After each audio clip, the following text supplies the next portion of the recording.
What's up, YouTube? It's your boy Jerome, and I am here tonight with a review for Real Housewives of Atlanta, Season 11, Episode 10, and it's titled The Wrong Road. So, we are going to actually just go ahead and jump right into the video.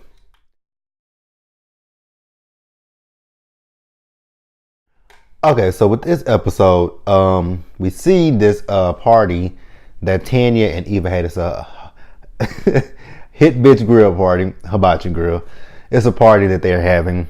So at this party, we just see, Candy and Portia going back and forth with one another. Candy is telling Portia she's an aggressor. Portia is telling Candy she's fake as fuck. She's a bitch, and she's nobody's victim. And then we fast forward back to 1 week earlier. So we see Candy. She is at the candy factory. We got Todd there. We got Don and Juanita there. We got, some other guy there. We got Karma there. And then we see Jamie come in with this horribly ugly, fucked up ass wig. So we find out that, Todd, which everybody saw it in the blogs, it was all over the Shade Room, Baller Alert. Even the girls had posted it. So we saw, Todd's 45th birthday. I think that's what it was. So he had a Michael Jordan themed party. So everybody came in, their Michael Jordan gear. So, they talking about the party. And then we find out that Portia was, asked, well, I don't know if they said Portia was kicked out of the party, but whatever. Either way it went, Portia left the party. So now Candy and Todd don't really know what went on because Todd was having such a good ass time, and then Candy wasn't even anywhere near where Portia and Jamie were. Now, listening to both sides, because we also have Portia talking about her recollection of the party as well. So Jamie is talking about that, she brought Dennis's ex-girlfriend there, which I'm like, okay, why would you bring his ex-girlfriend to a party that, him and his current girlfriend's gonna be at? Like, that's a fucking setup if you had ever heard of a setup. Like, Jamie was messy as fuck in that situation. And then, she's talking about how Dennis was grabbing a girl by her arm. He was kissing on her and, talking to her. And then Portia came up and, saw them talking to one another. And Portia flipped out, which I can see Portia seeing those two talking to one another and going off and being like, what's going on? I can definitely see that. And then, James talking about how Portia chest bumped her in the back. Now, here's my thing. I don't believe a word of that Jamie said. I think Jamie is fucking lying through her teeth. And Candy and them just sitting there listening to it. And here's my thing when it comes to the Candy coded clique. Do y'all ever do any kind of work? Because every time we saw y'all this season in that office, y'all aren't doing nothing but talking shit about Portia and Dennis in a relationship. Like, that's all y'all have done. Now, here's my thing when it comes to Portia. If what Jamie says is true, and we're going to say allegedly, I don't believe it because, Portia knew at that time she was pregnant. And we all know from watching Real Housewives of Atlanta that Portia wants a baby. So I can't see Portia being pregnant, going up behind Jamie, chest bumping her, potentially putting her and her baby at risk. Because Jamie would not have known that Portia was pregnant. So what if Jamie hauled off, turned around, and knocked the fuck out of Portia, and Portia ended up miscarrying her baby? I cannot see Portia doing no shit like that. Like, I just don't see it. Like, so whoever side you believe, that's on you. Like I said, I believe Portia, and my money's gonna be on Portia. Now, there's both sides of the story that could be true. There's some sides that could be true on Jamie's side, and some stuff that will be true on Portia's side, and we're gonna get into Portia next.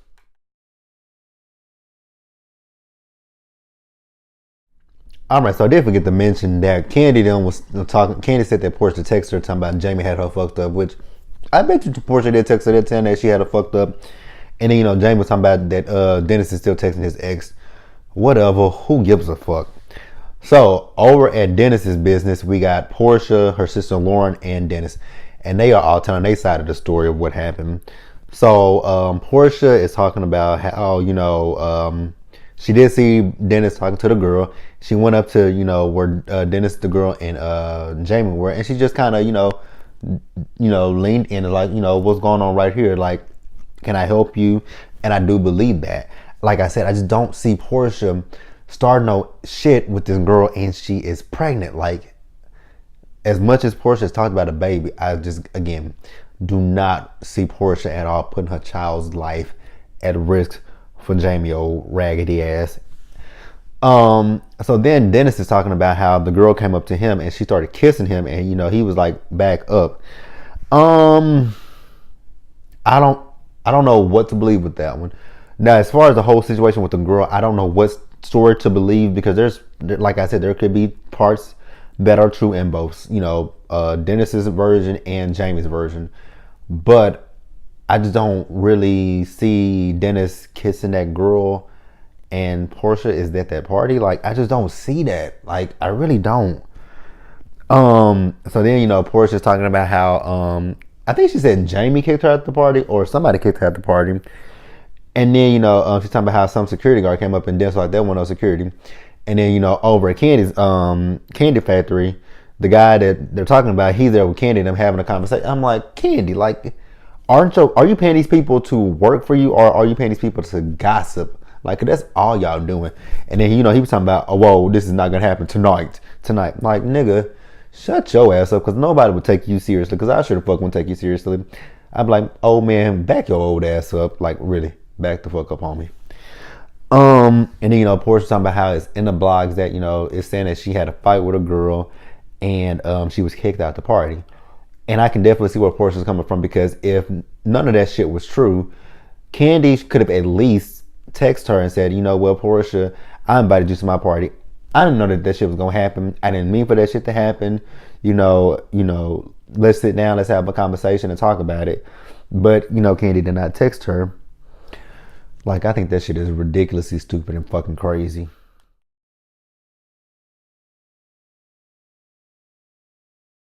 All right, then we see this scene where Portia's at her house. Man, in her interview, she got her tits are full of milk. Like, baby PJ, you got a lot of milk coming to you.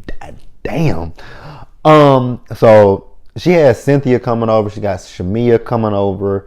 She has Nene and wait, who did I say? Shamia, Cynthia, and Nene. So those three are coming over to her house. And, they're talking about what happened at the party. So Portia's once again telling the same story that she told, was talking to Dennis about. And then she also says that, she texts Candy, and, Candy said that she would talk to her later, but that later never came. And what else? Yeah, she said she would text her later, and later never came. And then also how she feels like, Candy's clique does what they want to do. And then, everybody else is like, no, it might not be the clique themselves. It might be coming down from higher up, which I definitely agree with that, because we all say Candy has this passive aggressive, tone. She lets other people fight her battles for her, which we saw last season when it came to Candy and Portia. So, I definitely can see that, but I don't think. I mean, Candy should really just get her team together and be like, you know what, my beef with Portia is my beef with Portia. Y'all stay out of it. Y'all don't have nothing to do with it. Like, that's her problem. Her problem is her team gets involved instead of her just saying, you know what, y'all work for me. We might be cool, we might be friends, but don't take on my beef. Let me handle my shit myself. But again, passive aggressive Candy is not going to do that. And I think all the girls agree that Candy might have some fault in this, but that girl will not want to listen to anything that says she has fault. So then, Portia tells them how she woke up the next morning in pain. And, she tells them finally that she is pregnant. Finally, the cat is out the bag. Hey, quick question, because Dirty John is on right now. Do anybody watch that show? And if so, let me know if it's good, and I might start watching it. Well, I think I want to watch it, but I just want to know if it's any good.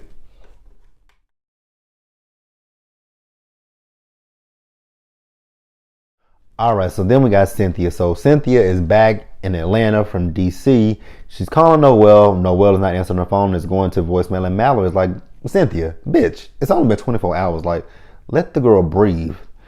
So, then Cynthia's telling her how Mike is coming down to Atlanta. And this is the first time that they would be in the same house together, because every time he's been down there, oh, god damn, this motherfucker just cut himself. Oh shit. Sorry. Like I said before, Dirty John is on, and I just happened to catch a scene where the guy took I don't know if it was a piece of glass or whatever, and he just cut himself right down the stomach. Like, oh my god, dude is crazy as fuck.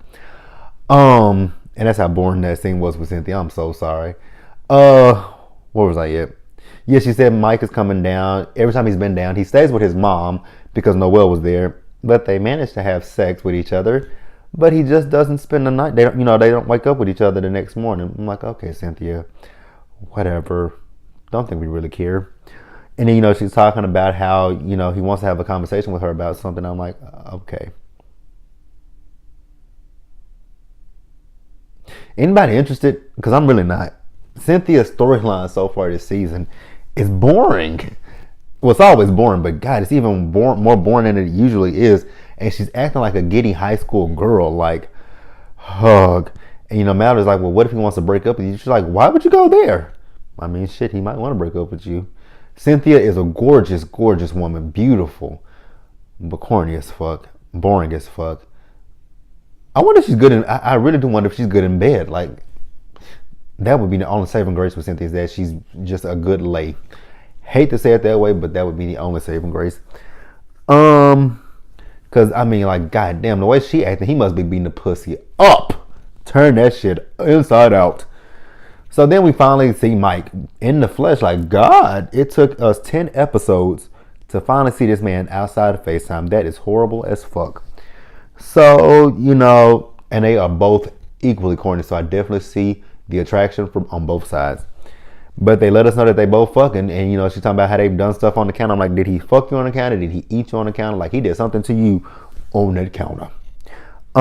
So, then he sits her down and he asked Cynthia to be his lady. So I'm like, what the fuck have y'all been before now? Were y'all FaceTime fuck buddies or what? Like, goddamn. But that was it for Cynthia, and it wasn't much to Cynthia. All right, so next we have Nene. So we got Nene and Greg. They are at their house, and they are fixing some fruit for a guest who we don't know who it is. I thought when she answered the phone, it sounded like a baby pitch voice. I thought it was Portia, but the person comes in and it is a blast from the past, and it is not Portia. It was none other than Peter Thomas. So Nene lets us know that even though he and Cynthia are not together, they still keep in contact with Peter. And what else? Because it really wasn't much with this. First of all, let me ask a question. Did anybody notice Greg's hair at the top? So I know Greg lately has had gray and black hair. I was trying to figure out if Greg has dyed his hair, tried to dye his hair back black, and it looks a mess, or if that was a wig on his head like his wife wore, and the wig was just still fucked up. Whatever the fuck it was fucked the fuck up. So then, Nene and them starts talking about the party with Portia. Nobody saw what happened. Peter didn't see what happened because he was in and out of the party. And Nene didn't see what happened either. So then, Nene is running her mouth about, Cynthia and Noelle, crying about Noelle going to college. And then she asked him, does he know Mike? And, I think he said no. I wasn't really listening because I was cooking at the time.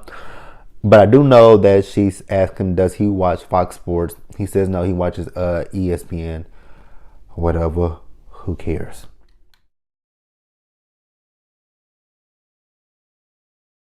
All right, so next we are going to move over to Shamari. So Shamari, she and Ron are going to see some marriage counselors. She says that, while Ronnie is on the road, she is often at home bored and wondering when is it going to be her turn. She has the mommy guilt, and I'm like, okay, but yeah, you ain't had a hit since 1998. That was 20 years ago. Yeah. Okay, Shamar, whatever. So then the counselors asked them about, I think that album that they're working on, she said they recorded 3 more songs. Yeah, that whole Shamari and Ronnie scene was just as boring as Cynthia's scene was. Wasn't really much to it. Because I found myself just like, what am I watching? Like, really? Can we get to the... I'm just sitting thinking to myself, like, can we get to the drama part of this episode? Because this is kind of dragging. Like, y'all could have said that whole Nene scene, and y'all could have said that whole Shamari scene. And that Cynthia scene.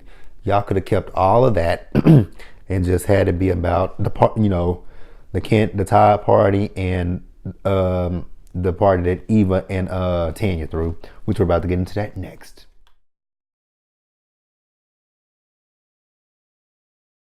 All right, so then we see Eva. So Eva is going over to Tanya's house. So we find out that Tanya's fiance, what's his name, Paul, and Eva's fiance, now current husband, Mike, went to school with each other at Clark, and they mentioned that girl Yvonne.